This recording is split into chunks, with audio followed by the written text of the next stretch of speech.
자유무역과 관계가 없고 국제 평화와 안전을 위해서라고 말하는 일본. 그럼 해당 반도체 소재를 수입하는 여러 나라 중에서 왜 한국만 콕 찍어서 규제를 하는 건지, 또 우리가 일본의 안보나 환경에 어떤 위협을 했다는 건지 답을 내놓지 못하고 있습니다.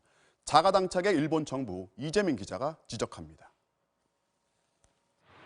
전 세계 자유무역을 위해 만든 기구인 세계무역기구 WTO는 수출 통제를 기본적으로 금지합니다.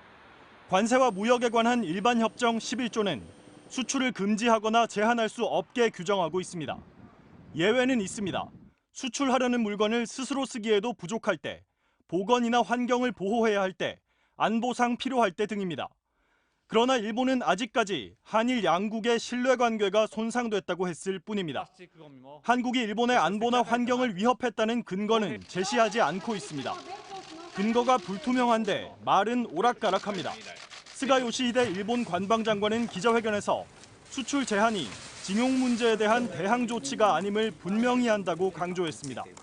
그러나 같은 자리에서 신뢰관계가 훼손된 건 강제 징용 문제 때문이라고 모순된 말을 했습니다. 旧朝鮮半島出身労働者については G20 までに満足する解決策が示されなかったことから信頼関係というのが著しく 일본은 한국에 그동안 특혜를 줬고 이번에 거뒀을 뿐이란 입장입니다. 그러나 특혜 제도를 만든 이후 제외한 나라는 이번에 한국이 유일해 정부가 WTO에 제소를 한다면 다른 나라와 차별했다는 주장이 가능합니다. 다만 WTO는 정치적 이유로 경제 보복을 하는 상황까지 감안한 규정을 두지 않았기 때문에 섣불리 대응하다간 일본이 규정에 없다는 이유로 빠져나갈 수도 있습니다. 정부는 연이은 일본 관료들의 발언 한마디 한마디에 일일이 대응하진 않겠다는 입장입니다. 더 추가적인 상황에 대해서는 어떻게 앞으로 상황을 보면서 더 연구를 해야 될 것 같습니다. 정부는 우선 국내법과 국제법을 포함해 최대한 포괄적으로 WTO 제소를 검토하고 있지만 별도로 기업들의 피해를 막을 조치도 필요해 보입니다.